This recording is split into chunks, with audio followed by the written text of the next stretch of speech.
my channel. This video is about what if Goku was in Day Live. Now let's start the video. 俺が守ってやるってばよ。別にあんたに守ってもらわなくても結構。 Oh yeah, take a number. I was lightning before the thunder. Feel the thunder. Lightning and the thunder. Feel the thunder. Lightning and the thunder. Thunder. Goku was finally able to defeat the one-star dragon, Omega Shenron, with the Spirit Bomb. That was made with all the energy in the universe, and by doing so the Dragon Balls were no longer impure. Soon after, the Dragon God Shenlong appeared without being called, leaving everyone very confused. What does this mean? If we haven't called Shenlong, said Bulma puzzled. Besides, the sky hasn't darkened. It's true, something never happened, said Gohan surprised. Stand up, Goku, said Shenlong, making his eyes shine. At that moment Goku's wounds healed. Goku, I'm glad you're okay, Kai said between tears as he hugged Goku, who had just gotten up. Hello, said Goku as happy as always. How good is Shenlong? I hope you understood the appearance of the evil dragon, Shenlong said, waiting for the Saiyan's answer. Yes, said Goku. And I suppose you also know why this world and the other world were connected, and all the dead were resurrected. The dragon continued speaking. Yes, it's because the Dragon Balls began to deteriorate, right? The Saiyan answered again. Everything indicates that you humans have depended a lot on the spheres. I cannot allow you to continue using them for your convenience, said the annoyed dragon god. Upon hearing the dragon's tone, everyone realized that he was going to do something. What? Bulma said in bewilderment. I'm going to disappear the Dragon Balls, and I'll also leave, Shenlong said, making everyone realize what he was going to do. Okay, Shenlong, I just ask you one last wish, Goku asked the dragon. So tell me, which one is it? Many innocent people died because of the Dragon Balls, which are unknown to everyone. So I ask you to resurrect all those people who had nothing to do with this, in this case. The earth suffered great damage, so I also ask you to restore it, said the Saiyan. Finishing saying his wishes while everyone waited the dragon's response. Okay, as you say, this will be the last wish, Shenlong said. At that moment the eyes of the dragon god lit up, and all those who were killed from the Super 17 incident to those who died by the evil dragons were revived. At the same time the earth returned to normal. And a familiar voice was heard. Pan turned and saw his robot friend, Jiru, said Pan between tears while he hugged him with emotion. Thank you very much, Shenlong, Goku said with a smile. I have fulfilled your wish, it's time to go, Goku said the dragon, leaving everyone surprised. Are we leaving so soon? Goku asked, excited because before killing a star, he had let him live in exchange for one thing. Come up, Goku said Shenlong, lowering his head.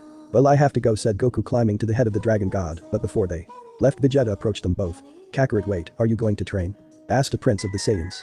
However, Vegeta realized what was really happening. Kakarot, don't tell me that he couldn't finish speaking because his rival had interrupted him with SSHH. See you later, Vegeta, he said without wanting to say the details, because if he did, he would have left everyone devastated. Goodbye everyone was the last thing he said to his friends and family while he walked away with Shenlong. Wait, Goku, at least tell me where you're going, Kai shouted as she watched her husband leave. Again, and I wanted to prepare a banquet for her triumph. Chichi sighed in disappointment. You'll see that he'll come back, you know how he is when he's hungry, said his son. Goten, by the way, Mom, tell us, what are you going to cook? I will prepare roasted salamanders from the mountain paths, replied her mother. Ah, great, that's my favorite food, Goten said, very excited. Well, I guess it's time to go home, Bulma said. Yes, friends, I'm leaving too, said Uuk, flying to go to his home located on the islands. Let's go home, Mom, so you can make us that banquet, said Goku's second son, who was carrying his mother in the bridal form. We'll go too, said Videl, who was walking with the others. Dad, do you want to go with us? Yes, daughter, I'll be there, replied the world champion. Trunks was about to join them, but he noticed that Pan was standing looking where her grandpa had gone. Is something wrong, Pan? Trunks asked. Hey Trunks, is it true that the Dragon Balls are going to disappear forever? Pan asked sadly. Surely it's not completely true, maybe he said that so that we learn to take better care of ourselves. And when he sees it, surely the Dragon Balls will appear again, said Vegeta's son. Almost certainly. Yes, we'll do that, agreed Pan happily. Well, it's time to go, and then she took flight. Wait, Trunks, but before she followed him she saw that her grandpa's dogi was lying on the ground, and therefore she picked it up. How strange, I'm sure my grandpa was wearing when he left, she said, confused. It is better that you keep it with care, said Prince Vegeta. What? She looked confused at Vegeta, and he didn't say anything and took flight. Pan had tears in her eyes as she saw Goku's suit. Grandpa was the last thing Pan said before flying away with Goku and Shenlong. Both of them were flying above the clouds. Old Goku was lying on Shenlong's head. Hey Shenlong, I'd like to visit some places, is it possible? Goku asked Shenlong. Okay, it's the least I can do before we go. And where are we going, Shenlong? Goku asked curiously. We will go somewhere in another universe so that you can be the new protector of the planet, protector of a planet. That sounds fantastic, so I can fight strong guys, Goku said excitedly. That's right, and you will take care of the spheres as we had agreed, Shenlong said. Again, remembering the deal for the gift of immortality. Yeah, whatever. After that Goku said goodbye to his remaining friends. After that Goku and Shenlong disappeared from this universe to go to another. Years later, Tengu City, you could see a cute 14-year-old red-haired girl with two big tails and red eyes wearing a school uniform who was jumping and dancing on top of her older brother's bed to wake him up. Wake up Ani-chan, wake up Ani-chan, Katori said. Katori-chan said Goku as he covered himself with the sheets to sleep a little. More. What's wrong, Ani-chan, Katori asked happily. Nothing, just get off, said Goku, trying to sleep a little more because of yesterday's training, since he had stayed up very late training. After that, Katori jumped up to kick her brother in the stomach, who quickly jumped out of bed to avoid getting hit like last time. Katori, you didn't have to do that, Goku said as he yawned. Katori, come closer, Goku said with a smile. At that moment, Katori approached and helplessly began to be tortured by the tickling that Goku was doing to her, who wouldn't let her go, but in an oversight of Goku, Katori managed to escape down the stairs and then go to the living room. After Katori got down from Goku, she got ready to go to school and went down to make breakfast, and when she got there she could see that her pretty sister was hiding behind her at table. I'm scared, Ani-chan's tickling is scary, Katori said as she trembled. You, shouted Goku, who had stood next to Katori to scare her. Katori could only get up suddenly and then back up until she collided with a wall behind her. Calm down, I'm not going to do anything to you, Goku said with a smile. Oh. Ani-chan, Katori said a bit calmer. Calm down, Goku said, raising her hand in a smile. After that, Katori just sighed in relief. Another spacequake occurred today. Fortunately, no injuries or deaths have been reported. It was heard from T. Goku was always curious about spacequakes, since whenever they appeared he could feel a high that was superior to that of humans. While Katori was watching the news, Goku was preparing breakfast. Isn't this happening very often? Goku asked. Yep, Katori replied. It's a little faster than we anticipated, Katori whispered so Goku wouldn't hear her. After that, they both sat down to eat. Is there something special you want for lunch? Goku asked while he ate. The children's menu, Katori said very excitedly. Bego Aho is one of the gesturing jamiliages, Goku said with his mouth full, although Katori understood him. What? Ani-chan, I'm asking you, please, Katori begged. Okay, after all, we haven't had lunch outside the house for a long time. After finishing breakfast, the two brothers left the house and arrived at the family restaurant, where they were going to meet after school. Then, we'll meet here after school, okay? Katori said. Yep, answered the Saiyan, very animated. It's an absolute promise, even if the restaurant is taken over by Paris, you must come. Katori said as she and Goku crossed their little fingers, showing that it was a promise. Even if a spacequake occurs, she said as she went to her school, and Goku waved goodbye with a big smile. Good morning, Itsuka said a male voice as she grabbed Goku's hand. Good morning, Tanamachi said Goku as he turned to see his best friend from this universe. Tanamachi is a teenager with spiky black hair and dark gray eyes. I'm happy to see you so well, at the beginning of the new period, said Tanamachi. While in the distance a girl with short white hair and blue eyes could be seen, who was hiding behind a light pole that stared at Goku and then ran away. At school, it's a coincidence though, Itsuka, that we are both in the same class. It seems that our destinies are intertwined, Tanamachi said as he combed her hair back with his hand. Itsuka, Goku, a female voice was heard that belonged to the same girl who was spying on Goku a while ago. Me? Goku asked innocently and she nodded. How do you know my name? Don't you remember me? Asked the girl. Ah, yes, you are the one who is always following me and sees me from outside my house. Could you tell me your name? Goku said that he had remembered. Well, thanks for noticing me. My name is Tabiichi Origami, the girl said as she sat next to the same. And when Tanamachi was going to ask Goku how they knew each other, he was interrupted by the teacher. Good morning, I will be her teacher this year. My name is Tami Akaman, said the teacher. After the classes passed, it was time for lunch and also to go. At that moment, Tanamachi approaches Goku. Itsuka, do you want us to go together? I asked Goku. I'm sorry, but I'm going to have lunch with Katori, answered Goku, who was preparing to leave. Suddenly an alarm went off saying, this is not a drill, a spacequake. The spacequake alert, said Goku. We must evacuate, said Goku, even though it wasn't necessary for him, and before going to a shelter he saw that Tabiichi left the room in another direction. In the shelter there were several students entering the shelter calmly except for one person. Akaman sensei was the only one who was not calm. Don't push each other, keep calm and move forward, said Tami, anguished. Sensei, the only one who needs to calm down is you, Tanamachi said calmly. You're right, she said, stammering. Katori, did he manage to evacuate? He asked himself while he concentrated to find Katori's Kai, that if she was in the family restaurant, but there was something strange. She was in the restaurant but several meters in the air. But Goku didn't care about that, and he ran to the family restaurant to find out what was appearing at the time of the earthquake. Near the restaurant, Goku was still running there when suddenly a light appeared in front of him, and then a gigantic sphere of dark purple color appeared, causing an explosion. That made Goku go back, covering his eyes at the moment of opening them as wide as possible. What was around him was destroyed, and he could feel a quite strong Kai, and he went to him. Seeing a beautiful young woman, she wears a dress with a black, cream and pink color, and a purple and cream set of silver armor that adorns her legs, shoulders and waist. The dress is open at the back and consists of a black corset that exposes some of her breasts and a two-layered knee-length skirt that has a pink to white gradient. Her hair is up, wearing a butterfly-shaped hair accessory and a pair of gloves, and she wears a pair of armored boots and exudes a purple aura. So she's the Kai I've always felt when earthquakes appear, Goku thought as he looked at the beautiful girl. After thinking that, the girl took out a sword and then jumped and waved it towards Goku. but remained motionless knowing that the attack was going to happen next to her. "You too," said the girl with a menacing look, "have you also come to kill me?" Goku widened his eyes at what the girl said, who kept pointing her sword at him. Goku, confused, took a step back but tripped and fell backwards. "You came to kill me, right?" she said with a cold look while pointing her sword at Goku, and without him being able to answer she continued talking. "Then, let me finish you off quickly." Meanwhile in an unknown place, what happened to the cameras? "My Ani-chan could be in danger," said a mysterious girl. "We are working on that, Commander," a man answered. "Whatever, do it faster," she yelled. "She's very worried. I hope you're okay, Ani-chan." "Hey wait, why would I do something like that?" he asked the girl fearlessly. "I won't kill you, besides, I don't even know you," Goku said innocently. Hearing that, the girl frowned the frown, and Goku stood up. "Don't lie to me, you have come to kill me like mechanical people," she yelled at him. The girl, blinded by her anger, did not let the black-haired man respond, and quickly waved her sword several times, creating waves of energy. The black-haired smiled and the waves passed through him as if he were a ghost, leaving her very surprised since she could not believe that his attack would go through him like that without taking any damage.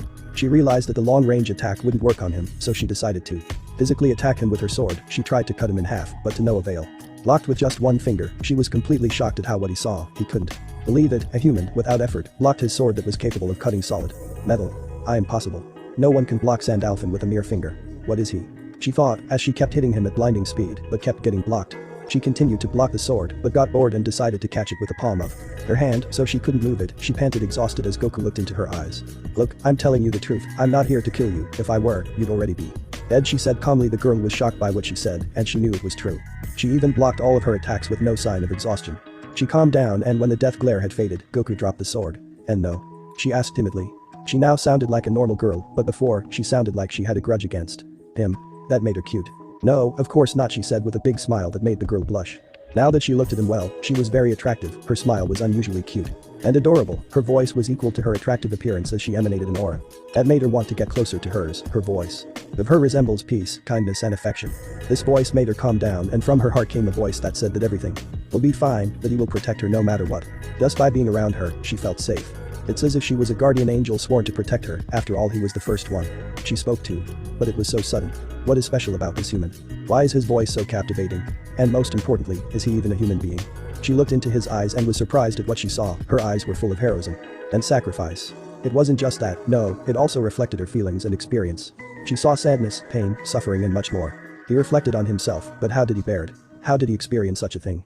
What kept him strong? Why is he so calm in this situation? Just at the moment that she was going to talk about her, she was interrupted by certain people with mechanical suits who launched several missiles that were directed towards her. She gritted her teeth because they not only disturbed her conversation but tried to kill her while she was with her first friend of hers. She raised her hand and created a force field that stopped the missiles, causing them to explode. That surprised the Saiyan. He never thought she could do that.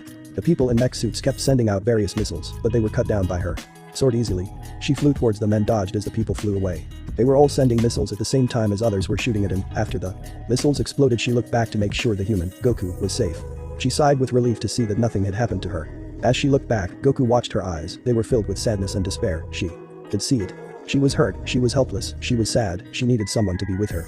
At that moment, she stopped looking back to concentrate on the fight, where she continued destroying missiles and then launched two cross-shaped slashes that created an energy wave. That defeated most of the mechanical people, except for a white-haired girl. That was very familiar to Goku. He approached her as fast as she could and shot, but it was easily blocked with her hand, so she left her armor and jumped where she was behind. "Goku, Tabiichi-san," Goku said as he got a good look at the white-haired girl. "Itsuka Goku," she said neutrally, not wanting to show her astonishment. At that moment, without thinking, the long-haired girl launched a wave of energy towards where Goku and Origami were, where they both easily dodged it. Origami jumped towards the black-haired girl, pulling out her sword, starting a close combat where the black-haired girl was winning, where Origami jumped where they both ended up in a clash of swords. Then suddenly a light appeared so bright that Goku had to cover his eyes. Unknown place. After a moment, the light disappeared. When Goku regained his sight, he could see that he was no longer in the city. While looking around, he could notice a woman who seems to be in her 20s. She has disheveled hair and dark eyes. Blues that seems to always be sleepy. "What happened? Where am I?" Goku calmly asked the woman. "Relax, the commander of this ship wants to see you. Could you come with me?" she said neutrally. "Sure, but first, can you introduce yourself?" Goku said with a smile. "Sorry for my rudeness, my name is Ryan Murasum. Nice to meet you," she introduced herself. "I thought she said that she had no manners," she said to herself. "Nice to meet you, my name is Itsuka Goku," she interrupted him. "I know." That surprised Goku, and he remembered the girl from before. What happened to the girl? Is she okay with her? Goku asked. "I'm not good at explaining, the commander will explain everything to you," she replied.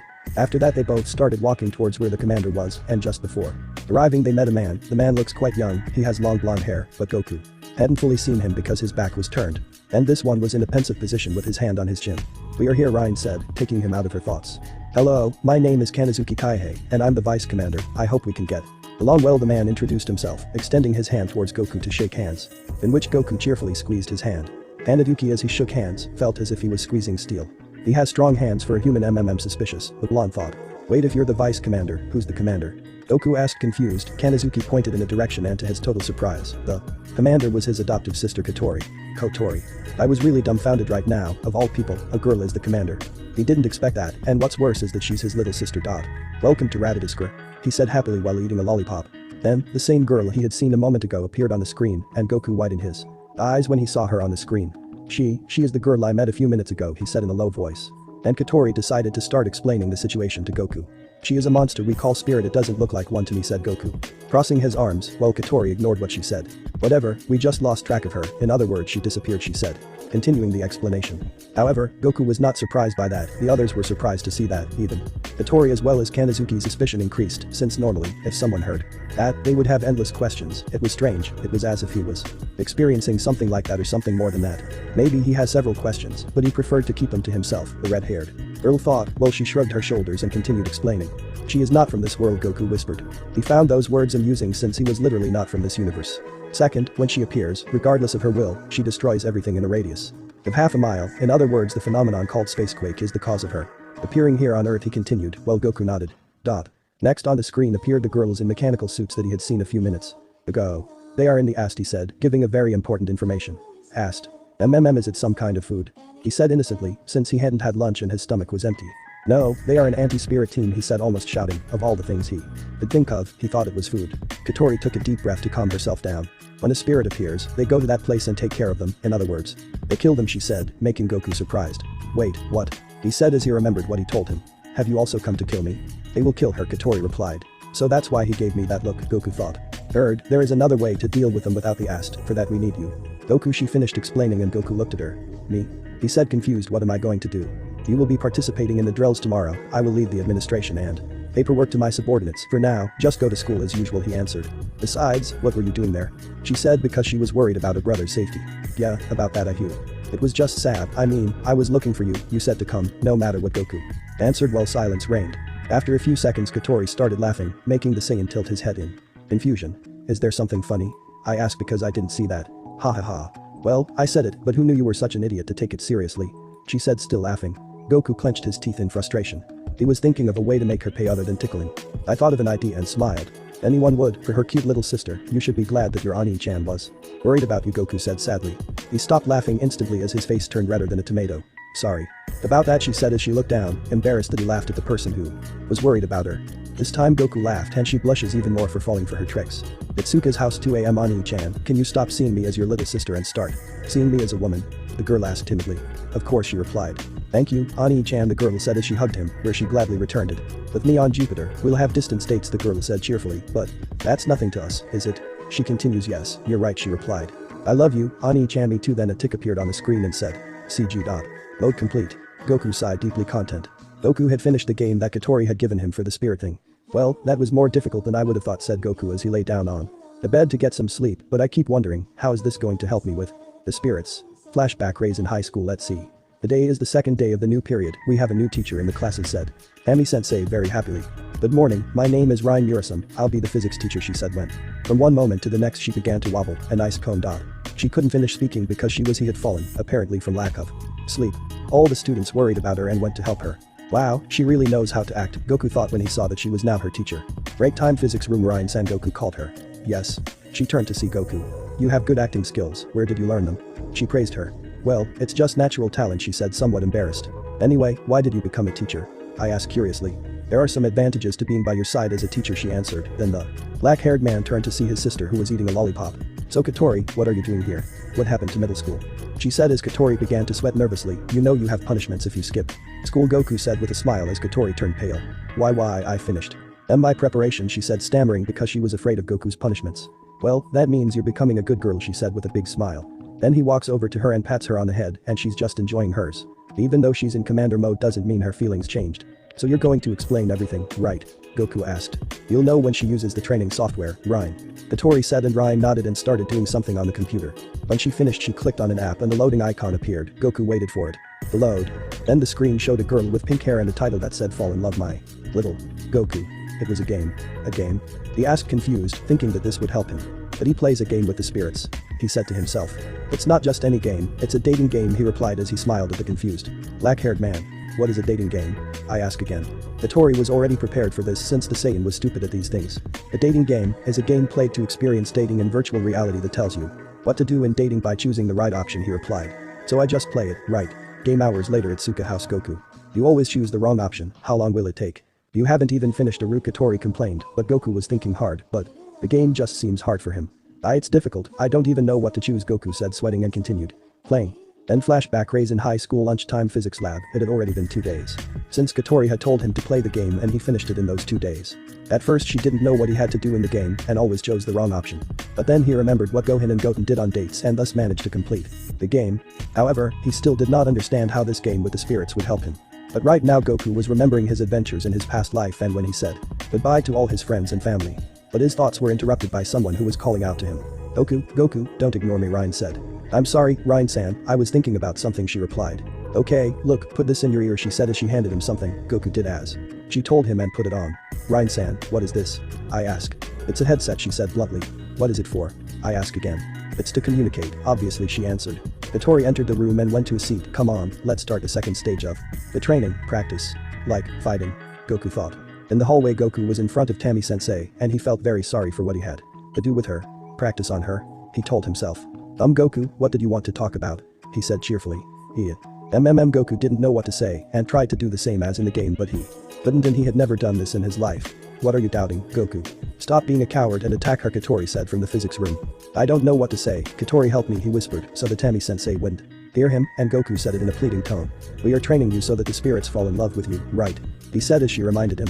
If you can't even handle a human woman, what are your chances with spirits? We will go to another universe so you can protect it, he heard Shenlong's voice in his head from when he was heading towards this universe. It's fine, let's start with a safe approach and praise her. If things go wrong, we will help you in what you have to do, Katori said, and Goku nodded his head and then looked Tammy-sensei in the eyes with a smile. And he was spreading a charming aura, and it affected her a lot. What's wrong? I asked shyly and a little blushed. Tammy-sensei, the clothes you're wearing are very cute. He complimented her clothes and gave her charming smile. Tammy-sensei's face flushed even more. Why are they? I'm flattered, she said, blushing a little more. Yes, it really looks good. Her hairstyle, her glasses, her shoes, her stockings, and that class record and above. All she said, not knowing what else to say, but she was interrupted by Tammy-sensei. Goku. She interrupted Goku. You're going too far. Naked bald rat, Katori insulted him. Suddenly, Katori felt her nightmare aura through her earpiece. Bad words mean punishment, Goku whispered to Katori. But even if Goku didn't care, he loved to torture her with tickles, and that was a perfect excuse. I mean smart and good brother. I think you misheard. Hey, Katori laughed nervously. Can I say something now? Tammy asked. What should I say? Goku asked nervously. I suppose there is no alternative. Goku, repeat what I say, carefully, Ryan replied, making Goku calm down. Okay, Goku said. Then Ryan said the words while Goku repeated them. To tell the truth, since my second year here, I've started to enjoy coming to school. Lot more, is that so? It's good to know, said Tammy with a tender smile. I have enjoyed it since she has become my teacher. After all, you have been the love of my life, Goku finished, and as soon as he finished, Tammy blushed too much. What are you saying? I stutter. We can't be together like this, but I'm glad to know that you feel that way. I'm serious about this. I want to marry you, said Goku, who then shuddered at what he said. Are you being serious? She asked, and Goku nodded. I have a bad feeling about this, he told himself. Then a pink aura that only he could see appeared. It was really fierce, that made Goku's body tremble in fear. What is this aura? It's really creepy, he thought, scared. And in an instant she was holding Goku's hand while she looked into his eyes with an obsessive face.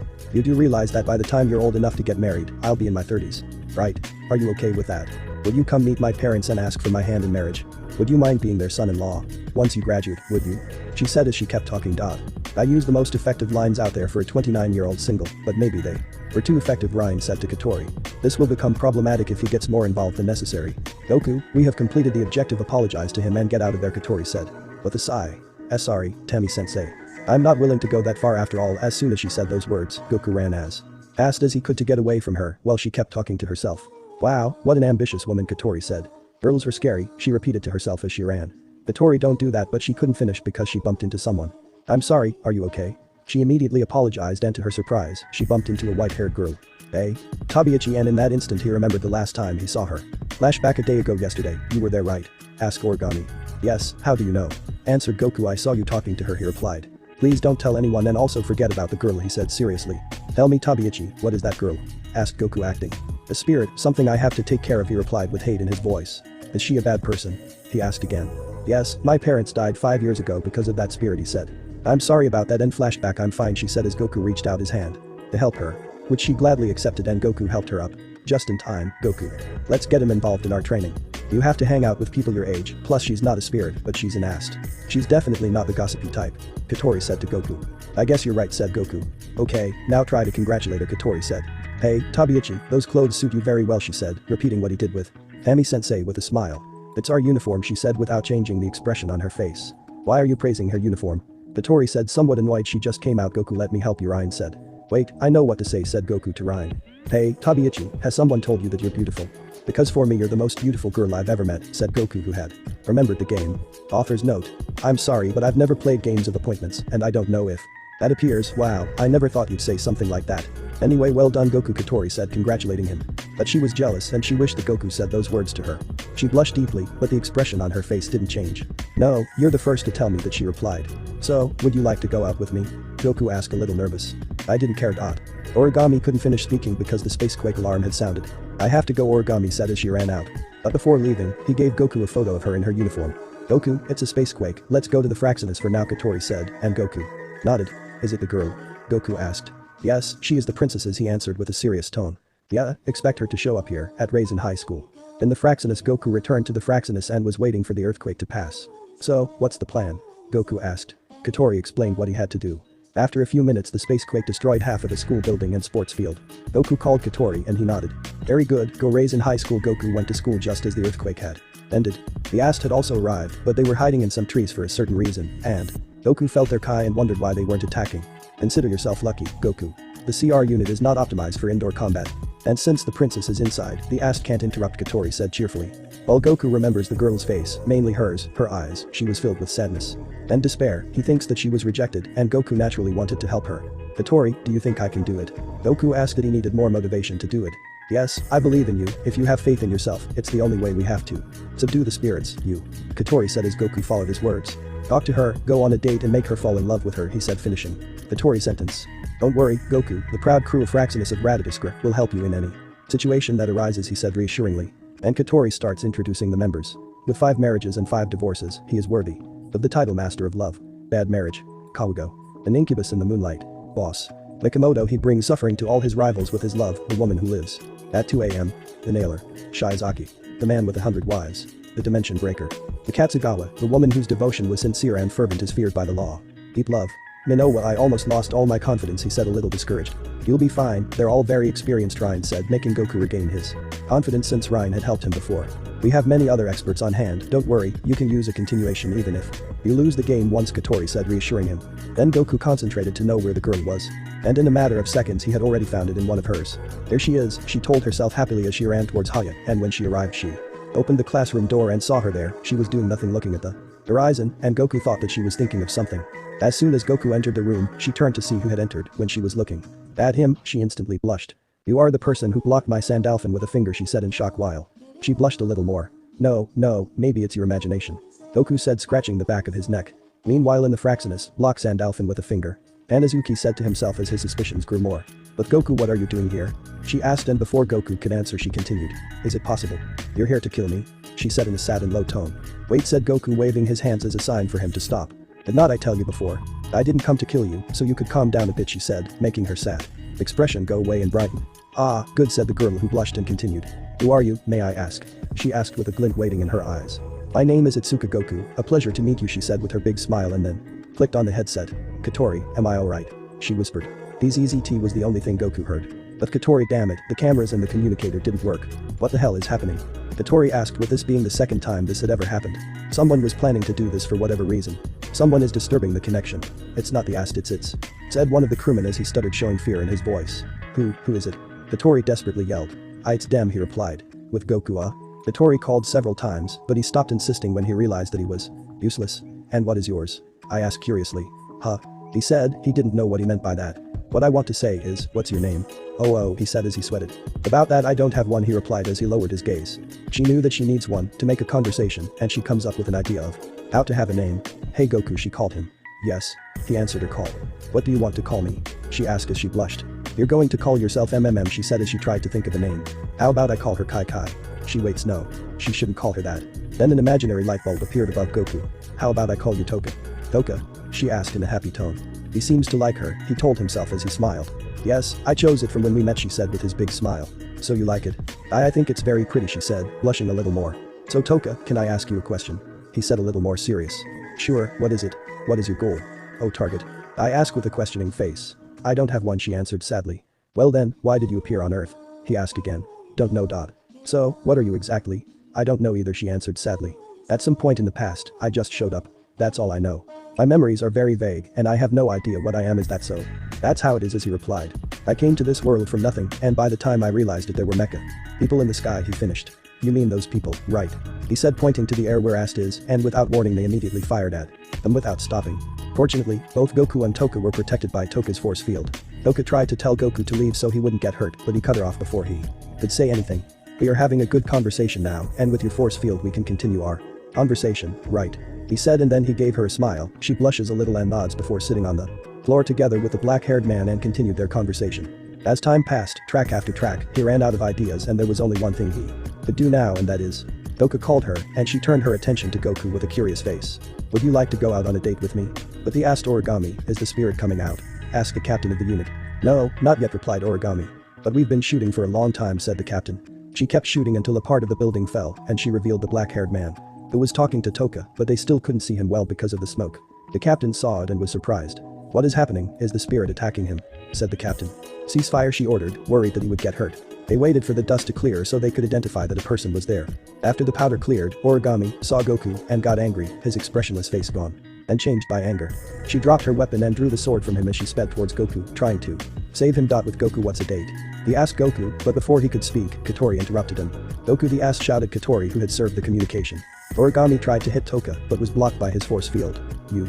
Toka said, but Origami swung his sword again and managed to push Toka hard enough to get her away from Goku. Hey, Tabiichi. Goku said in confusion. Thank God, Origami said, relieved to see Goku alright. You, again. She yelled at her in anger, because she had already bothered her once talking to Goku, and she did it again, making her even more angry. Origami still frowning. I won't forgive you for keeping him hostage, she replied with anger in her voice. Goku, on the other hand, he didn't know what to do. He was there trying to think of something. What are you doing, Origami? We haven't been authorized to enter, said the captain through the headset. Sandalp and Toka yelled, stomping on the floor. Where a dark aura surrounded her, and next to her appeared a throne from which she drew her sword. Goku, get out of there, we'll use the Fraxinus to pick you up, Katori said. Okay, answered Goku, I accept his decision because he doesn't know what to do, and stopping the battle would not be a good idea. Toka swung her sword at Origami, sending out a wave of energy, where before she hit Origami, Goku stepped in front of her to prevent her from getting hurt, shocking the two of them, and when the smoke cleared they could see a Goku with his torn clothes torn apart with his arms in the form of a cross blocking the attack, but he came out without a scratch. That was close, she said quietly as she got back up. Are you alright, Tabiichi? Goku said, turning back to see that he was alright. She was completely shocked and leaving him. She nodded helplessly. Where Goku placed her hand on her head, erasing her memory, leaving her unconscious. And then he went to Toka, but to her surprise, she had already left. After what happened, Goku left the building and was picked up by Fraxinus, who couldn't see anything that happened in the location where they were. In the Fraxinus that was unexpected, said Goku, cleaning the dust from his torn clothes, and then he turned to see Katori, that she had a serious face and was very thoughtful. Hey Katori, what happened with the communication when she was talking with Toka? Goku asked. Katori snapped out of her thoughts without turning to see Goku. Goku, the communication was. She stopped talking when she saw the state of her brother. Gee. Goku, what happened to you? Well. What happened is that Toka launched a wave of energy towards one of the ass that was in front of me, and it hit me, said Goku with a hand behind his neck. Hey, you didn't answer my question, I see, Katori said seriously. Well, what happened was that an error occurred and cut our connection. She finished her lie while she put on a normal face. Is that so? Goku asked, and she nodded. Well, it's fine, she believed her falsely, since she could sense her lying intention. But she decided to ask him later.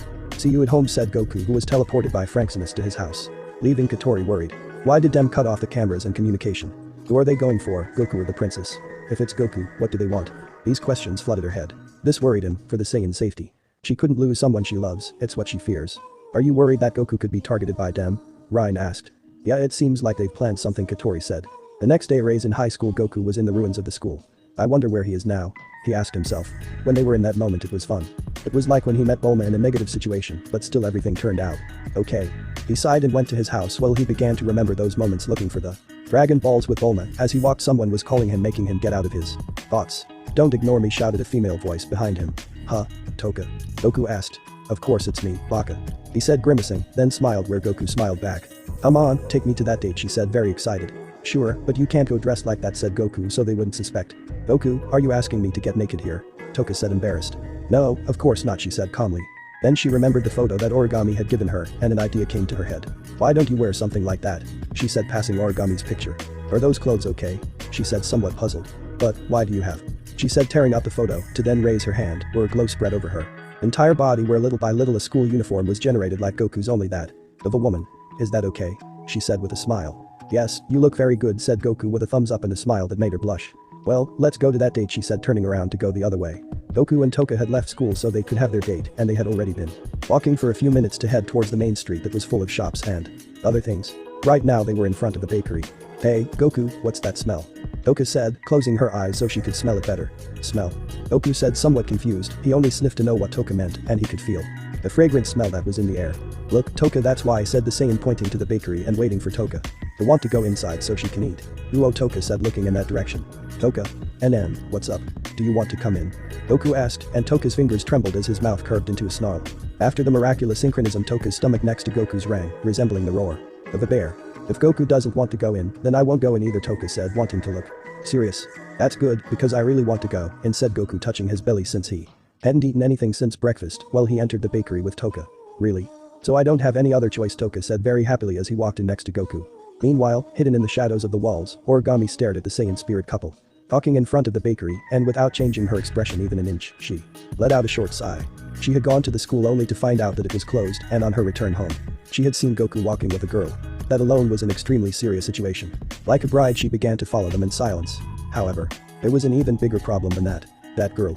Origami recognized her. "Spirit," she whispered. The non-human thing that Origami's group was supposed to annihilate. She was wearing a uniform and walking next to Goku. "That girl is a spirit. But there are no earthquakes," she told herself as she took out her cell phone, pressing a few buttons to call someone. "I am Sergeant Tabiichi Origami. A0613. Send me an observation device," she said seriously. At the bakery, Katori and Ryan were eating a raspberry dessert while talking about something that seemed very important. "Ah, Queen. If you don't want it, then let me take it," Katori said tenderly. "Okay, go ahead," she said neutrally. Then Katori extended her fork and stuck it into the raspberry on the plate placed in front of Ryan. Then she slowly brought the fork to her mouth, savoring the bittersweet sensation. Yum. "Why don't you like this, Ryan?" I asked curiously. "Isn't it bitter?" she said as she took a sip of her apple tea. Right now both of them were in a bakery on Tengu Avenue. Katori was wearing white ribbons in her high school uniform, while Ryan was wearing a light-colored top and blue jeans.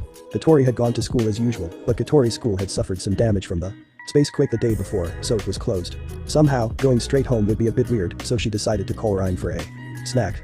"Oh, this is a perfect opportunity, so tell me," Ryan said as if she remembered something. "What?" she asked, confused. "I'm sorry, it's such a basic question, but Katori, why did you choose him as the negotiator with the spirits?" Hearing Ryan, she frowned. "You won't tell anyone?" "I promise seeing this," Katori agreed and replied. Murasame Ryan was a woman who kept her word. "Actually, I'm not related by blood to my brother." Ryan tilted her head slightly. She quickly processed Katori's words and made a pose that she seemed to ask, "What does that